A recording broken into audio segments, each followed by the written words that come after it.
Hey, everybody. What's good? My name is Tracy Massey. I am a certified grief coach and founder of Living My Empowered Life. Welcome to another Closet Chronicles, where I come and sit in my closet and just chit chat, much ado about nothing. Um, Come in and check on you all. How you doing? What's going on? How's life treating you? So usually when you see me in this closet, that means I have just finished recording a podcast episode, because this doubles as my podcast studio until I get my dream house and I have my own little podcast studio. But you got to do what you got to do. You make it do what it do till you can do what you can do. All right. But welcome. Every time I say that, y'all, oh my gosh, I keep wanting to say to Jocelyn's Cabaret. I watch way too much TikTok. But I'm just coming to check in on everybody. I just finished, like I said, a podcast episode chatting with someone who's very, very special to me. And I'm super excited to get this episode out to you all. We're kind of on a impromptu hiatus, because my stuff just wouldn't upload. So don't be surprised if y'all go Thursday and there's like 3 episodes of the podcast up. I don't know what happened. I am not tech savvy. But we make it do what it do till we can do what we gotta do. Like, we do what we do to make it do what it do. Alright, that's it. But happy, what is today? Tuesday. Y'all, today has been so weird. First of all, on my 9 to 5, like, everything just went down. Everything went down. We could do no work until about 11, 12 o'clock. By that time, I was like, I could have just stayed. I could have slept late. And then I was trying to get up today and to be productive, like super productive. Because, sometimes you just wake up and you just have a whole bunch of energy. Like, I don't know about you guys, but sometimes I know that I have like these peak work moments where I am the most productive. So the earlier I get up, so here's the thing. I don't know if I shared this on a live, but I'm usually up around 4 a.m. ish. I get up and I journal and I pray and I meditate and I worship, just have my morning time with God. But sometimes, especially now that we're working from home, sometimes I'll just go back to bed. And I've noticed that when I do that, I'm sluggish and I get real tired. So what I'm starting to do is just go ahead and get up. Like, go ahead and get up in my normal routine, and I see that I am super duper productive when I do that. Today, that whole flow got messed up because I literally could do nothing. So, most of the day, it was like, most of the day I've been playing catch up. So today it's just been like a hamster on the wheel. So tonight I am going to give my brain a break and just watch TV. I say that, but I probably won't, because there's some other things that I need to get done since I'm feeling like a little bit behind. But do you have moments where you're just like super productive? Like, do you know your prime work time? Like, for me, I know that I am most productive in the morning. I know my brain is wide awake, is wired, we're good to go. My mind is clear. My hands are busy. I just get a whole lot of stuff done. People are amazed at how much stuff I can get done before 12 o'clock. It's like I am the army slogan when they say the army gets more done in the morning than most people do all day. Girl, see me on a Saturday morning. I'm up, I've got laundry going, cleaning, doing this, doing that. By the time most people get up, by 8 a.m. on Saturdays, I'm usually done with all of my chores and everything that I need to do. And then I'm taking a nap about 12. But I realize that I am most productive in the mornings. And then when I'm a huge planner. So a lot of times I am already, I already know what needs to be done the next day. So whatever I get done, say Tuesday, whatever I get done on Tuesday, by the time the end of Tuesday, I have listed out what I need to get done on Wednesday. And most of the time I started what needs to get done on Wednesday. So it's just like, I think I'm a little off in the head, y'all. But it works for me.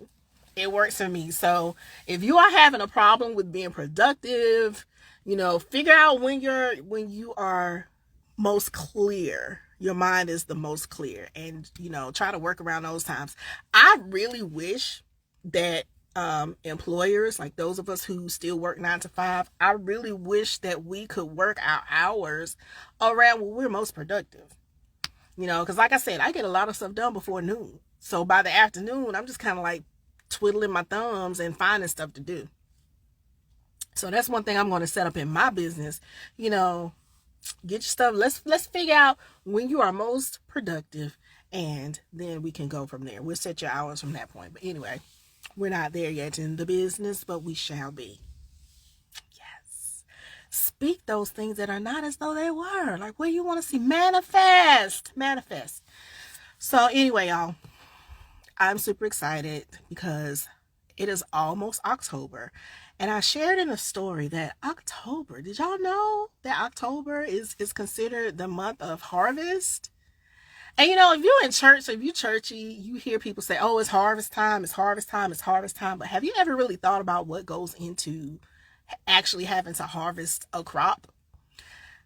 If you can't tell, I've never grown up on a farm. I visited a farm one time, maybe twice. But actually harvesting takes a lot of work.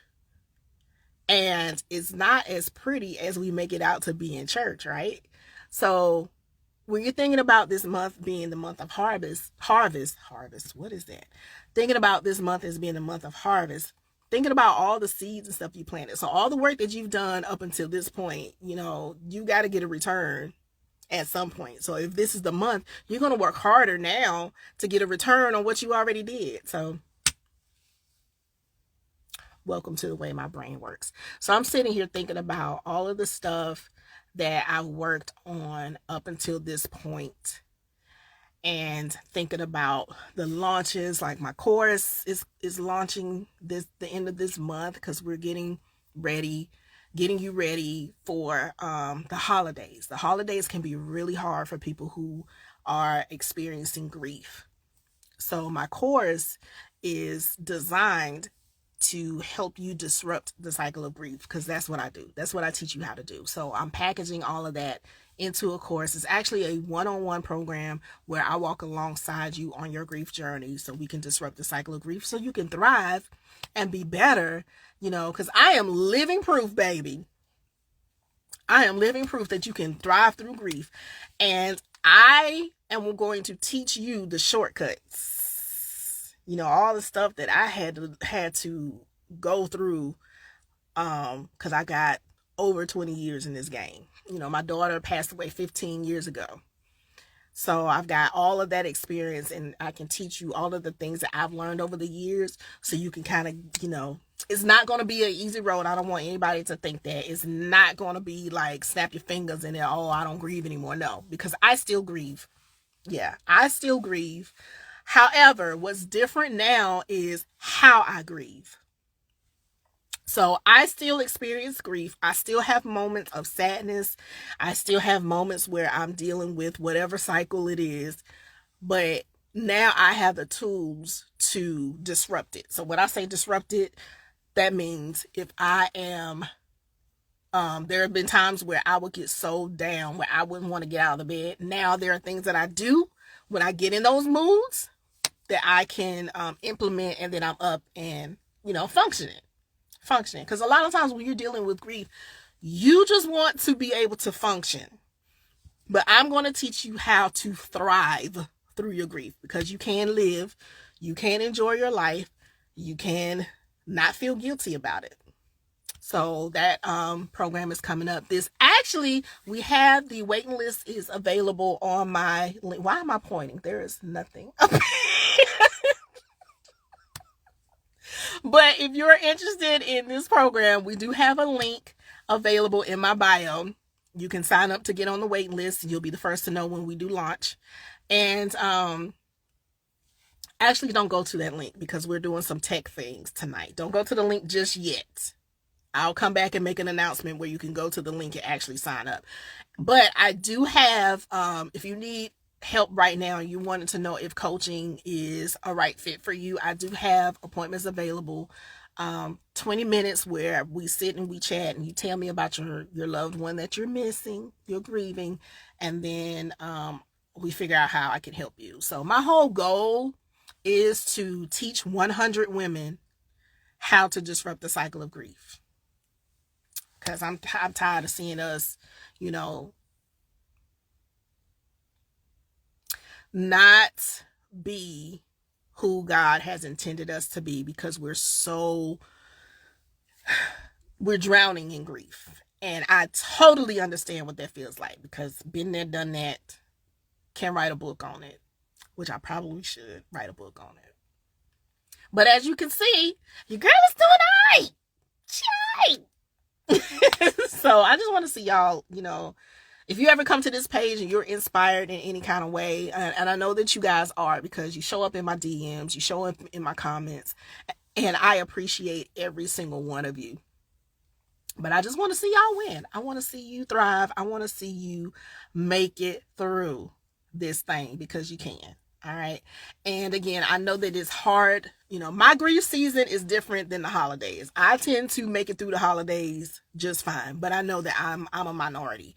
A lot of people have a tough time in Thanksgiving, Christmas, New Year's, holiday time.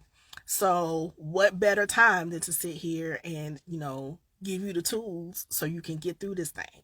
Now, if you follow me for a while, my grief season is from February through May. Why is that? I've had a ton of losses during that time. My godmother, my very first love, my mom, my auntie, my cousin, my daughter, my daughter's birthday, Mother's Day, my best friend, like all of this. And usually after Mother's Day, I'm good. But baby, February, March, April, May, those 4 months, they almost take your girl out. Almost. But I'm a fighter. But yeah, so I just want to see y'all win. Yes, book. All right, I'll go pray about that. And I'm really going to pray about it because if that's the book that God wants me to write, then so be it. So be it. But Lord, let me get some sleep tonight because, yeah. Anyway, that's all, y'all. You got any questions for me? Do you have any questions? Do you, you can ask me anything. Ask me anything. What do you want to know? I'm pretty much an open book. If you've been following me for a while, if you're new to this page, welcome. So glad to have you here. Make sure you hit that follow button. Follow your girl because we pop up in here and have a good time sometime. What's coming up? New episode of the Charger Station podcast is popping on Thursday, 7 p.m. You can listen to the podcast on your preferred listening platform. We're on Apple, iTunes, Spotify. Oh, hey. Okay, IG. Okay, I'm going to tear up your IG name. What is your real name? Tell me your real name. But thank you for following. Welcome. You're going to get all the shenanigans. And if you follow me in my stories, y'all, sorry, not sorry. Sorry, not sorry. But thank you for being a new follower. I appreciate you. Welcome. But yeah, it's okay. And thank you all. Yay. Yeah, look. If you can't hear, I'm from the South. So I have this Southern accent. I'm really putting it on right now. But I have this Southern accent. So sometimes words are hard. I'm just kidding. Words are hard when I get tired. And right now I'm a little bit tired. But yeah, I love y'all so much. I really do. I really, really do. But yeah, if you have any questions, if you don't think of any questions right now, you can always hit me up in a DM and I will answer to the best of my ability. It can be anything pertaining to grief. It could be anything. If you want to know about, you want me to tell you about a man named Jesus, I can tell you about a man named Jesus. He's my friend. I love me some heat. Um, Lots of things. Y'all, I need to clean my closet. I need to clean my closet. That's not going to be today, though. But anyway, I will not be before you long. Also, if you follow me, I do not talk a lot. I don't talk for a long time. I say what I got to say and I get up out of here. Because right now it's after 8 o'clock. Relationship grief. I thought I hit help but the same. Oh, relationship grief. You know what? That is a good topic that I just might do a podcast episode on. But relationship grief is something that a lot of people don't talk about. And relationship grief can be professional, like a professional relationship, or a personal relationship. So which one are we talking about? I'm assuming we're talking about a personal, like romantic relationship. Is that right? And thank you for your question. Yeah, I thought I healed, but I don't feel the same anymore. Oh, okay. So let's talk about this healing thing. So healing is actually a journey. Romantic relationship. How long has it been? Is it recent? And I'm not asking because, grief has no time limit, but I'm asking so to give me an idea of how to answer your question. You don't feel like yourself anymore. All right. So here's the thing. Anytime we're dealing with relationships, a lot of times we get into romantic relationships and we forget who we are. We kind of get consumed with the relationship and the person and trying to make the person happy. So we tend to lose ourselves in relationships. So when that relationship is over, we're back to square one. So we're trying to figure out recent July, but so many failed relationships. Honey, listen, we've all been there. We've all been there. Them failed relationships, they're learning tools. They're learning tools. But like I was saying, a lot of times we get into romantic relationships and we forget who we are. And if we go into a relationship not knowing who we are, that's a whole nother can of worms. But when relationships end and we're trying to figure out like who we are, like what it is I like, what it is I don't like, or, what it was that makes me happy, or we have to find new places to go because we went places with this person all the time, blah, blah, blah. So you're basically starting from scratch as well as grieving what has been lost. So I would suggest, this is something that I did personally. My last relationship, I was engaged. I was engaged to someone and called off the wedding because I realized this ain't what I want. This is not it. He is not the one. And to be honest, it took me a long time to call it off, especially because the embarrassment, announcing the engagement, talking about planning a wedding, actually had a venue booked, actually had a whole wedding dress. I actually just got rid of my wedding dress last year. We broke up 4 years ago. So here's something that I did personally to help me with the grief. One, I journaled. I journaled about how I was feeling, what that relationship meant to me. I even wrote what the relationship did to me and for me. When I say what it did to me, I wrote down how I lost my identity. How I put up with some stuff that I really should not have put up with. And I was trying to figure out like, why did I do that? But then I wrote what it did for me. It taught me that I could actually open up my heart again and love for real, because after the last relationship, I was like, nope, I'm done. Men are dogs. I'm through. But that relationship taught me that I can love. I am capable of love, of being loved, and of offering love. And then I defined what love looked like for me. Because love is not it's not a one-way street. Love is not a one-way street. It's a two-way street. So if I'm pouring out all of this to this person and they're not giving it back to me, then the math ain't mathing. So I would say, journal all those things out and then figure out who you are. Like get down to the nitty gritty. Who are you as a person? What do you like? What do you not like? Take yourself on a trip. Listen. Let's go. Let's go. I actually dated myself for about 2 years. And I did that because I wanted to be treated like the queen that I am. So I sent myself flowers every season. Matter of fact, I need to order my flowers tonight. But I send myself flowers every season because I love flowers. And I just like having something show up at my door. It's like, oh, a gift for you. So, so I order myself flowers. I took myself out, still do take myself out to really nice restaurants. Even though I eat like a toddler, I'll go to places like I'll go to someplace fancy and be like, yeah, let me have a pasta because I'm not gonna eat this fancy stuff.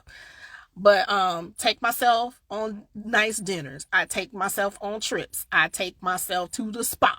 Whatever I want in a mate, whatever I was thinking I want my man to do, I'm doing it for myself. So now when a guy approaches me, he really gonna have to come with it because I treat myself very, very well. And I'm not saying there's a whole bunch of money that has to be spent or anything, but I treat myself very well. So that means I'm gonna be looking to him like, you need to treat me equally or higher. Like, you really got to show me up because I am a great date. Okay. Now, as far as grieving a relationship, this is going to sound crazy, but it worked for me. I actually took a picture of my ex and I prayed for him because one thing I knew is that I was starting to feel bitter and hatred towards him, and I didn't want that in my spirit. So I prayed for him, but I also took that picture.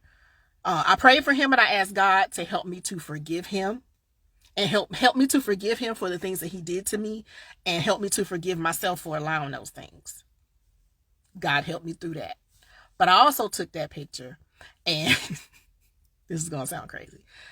I actually got a balloon, punched a hole in the picture, tied it to the balloon, and released it.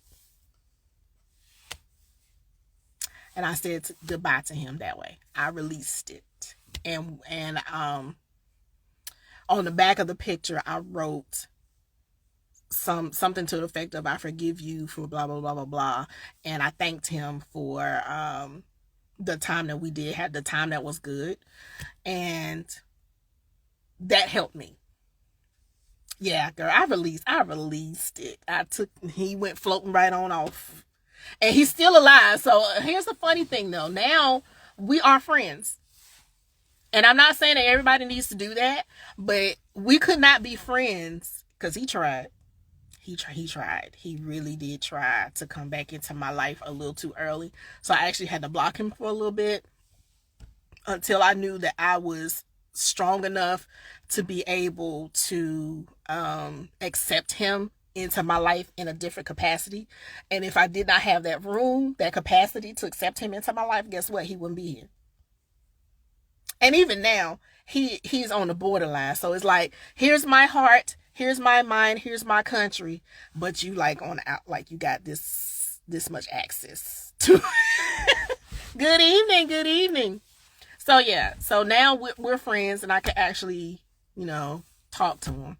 But that does not mean that you have to accept your exes in. And I also want you to realize too, just because you've had failed relationships does not make you flawed. It does not make, it doesn't mean that something's wrong. Is he an ex? Yeah, he's an ex. But just because you have failed relationships does not mean that you are not a good person. Because we all go through failed relationships. Sometimes things just don't work out. They just don't. But what I do want you to do is to learn from those things. Look back over those relationships. Is there a common thread? Because a lot of times you'll realize we date the same kind of people. And if your mindset isn't in the right place, you'll continue to attract the same kind of people. So like right now, my mindset is in a different space. So there's a certain kind of caliber of man that comes that attracts to me.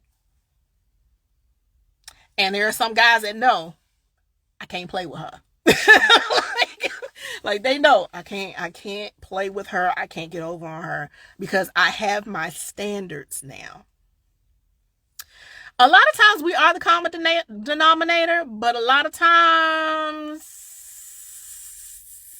just look at all the men that you dated or all the whoever you date, whatever you so choose. Look at the people that you decide to date and you'll start to see it. And when you find that thing, when you find that common thing, that common thread, work on that. Work on that. If that common thread is you, guess what you need to work on? And take your time with it because you are a prize. You are a very special gift. You are God's special creation. And I'm going to tell you right now, God is not going to put you with somebody that's not worthy of having you. Okay? All right. Any other questions? I hope that answered your question because I kind of went into mama mode. I do that sometimes. Any other questions?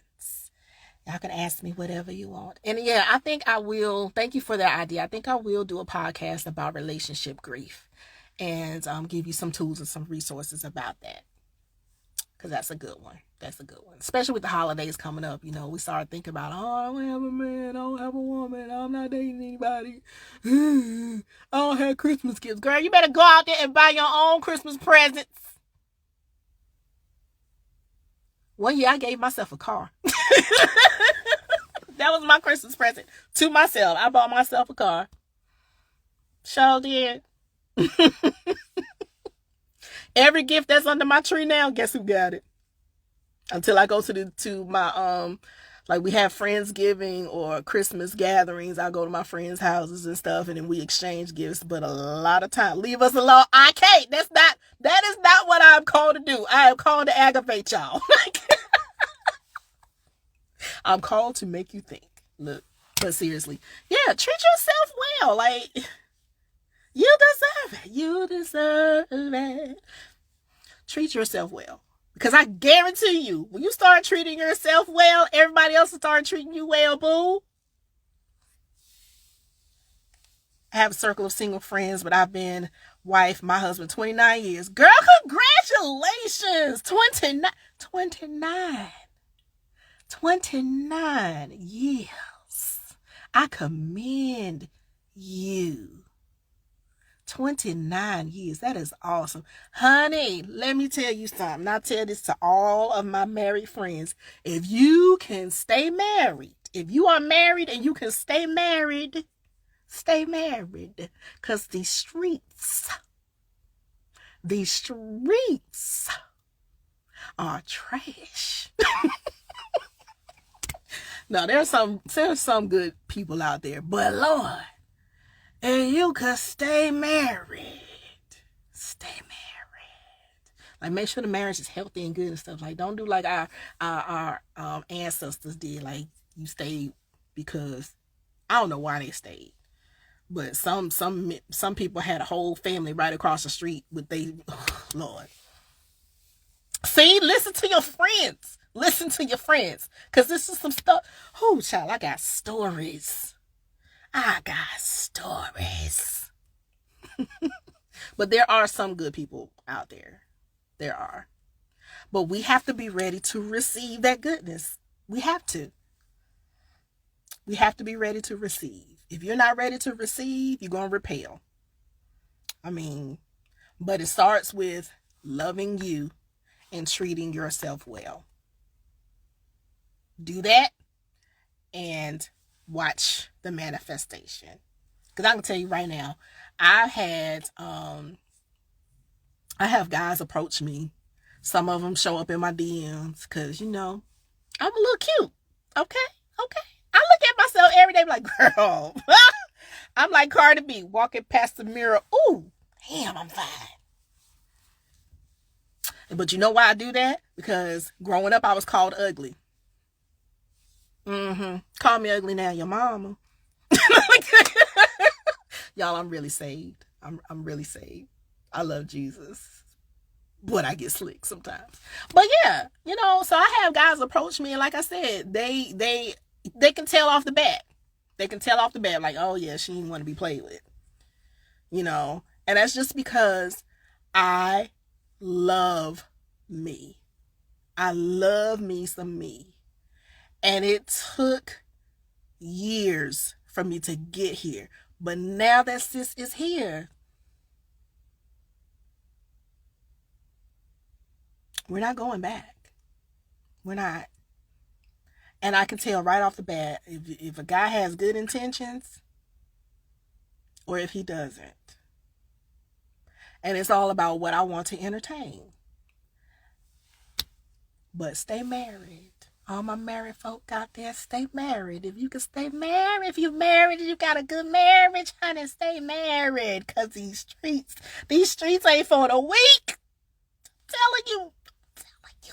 Lean in. These streets are not for the weak. Stay married. Okay? Okay. All right. We there? Okay. All right. Any other questions? Thank you. Party with Nikki J. Thank you. Yeah, this is how I am majority of the time. There's no telling. It's not safe out here. Listen, it is not. It ain't for the weak. It's not. It's just not for the weak. It's just not. And you know what I'm starting to see a lot of times? Guys are having a hard time with rejection. And I'm like, but you're dating. Dating comes with rejection sometimes. So yeah, you gotta be careful. You gotta be smart. And are you a coach? Yes. Why, yes. Yes, I am. I'm not a relationship coach though. I'm a life coach and a grief coach. And that seems like two ends of the spectrum, but life and grief go hand in hand. Much as we don't like to admit it, life and grief goes hand in hand. But yes, I am a coach, darling. I am also a motivational speaker. I have a podcast, and I am also your resident girlfriend who would tell you what it is, what it should be, what it is, what it should be, what it can be. That's better. What it is, what it can be. Yes, they have a problem with rejection. They become enemies with us because of it.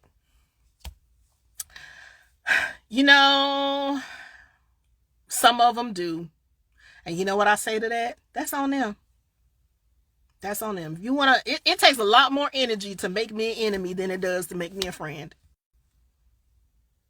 It really does. So if you decide to be an enemy, baby, you got issues. That ain't my problem. God bless you. Have a nice life. But, rejection is it's a part of the whole process. If we're not clicking, then why are we still trying to do this? It's like you're trying to take two positive ends of a magnet. You can't, because they're just going to repel each other. Like, why am I sit here and chit chat with you? We're not clicking. Date over. And that's not saying that you're a bad person. It's just you're not the right person for me. You're just not the right person for me. And I have been on dates where it's been, how did we get here? But I've been on dates where it's been like, you sitting at the table like, yeah, this is not going to work. Yes, it does apply to all relationships. To all relationships. It is easier to make me a friend. It takes less energy to make me a friend versus than it does for you to make me an enemy. Because think about it. If you decide to make somebody an enemy, they have so much control over you. They probably don't even know that you've made them an enemy.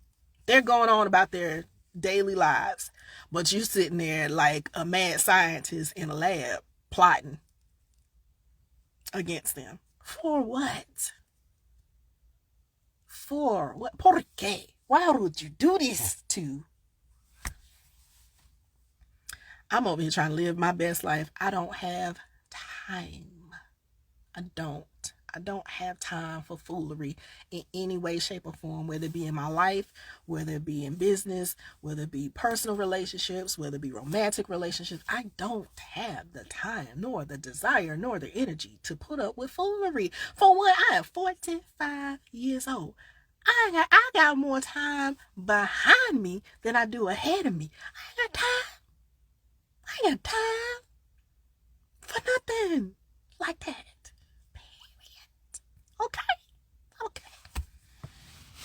And if more people got into the mindset like that, oh, we will be in a great space. What that little girl say? Worry about yourself. Worry about yourself. But anyway, y'all, life be life, and sometimes you got to do life with some crazy folk. God bless you. Pray. Stay prayed up. Stay prayed up. Because this world, child, I be telling Jesus all the time, like, Lord, today will be a great day for you to return, because your creation down here acting crazy.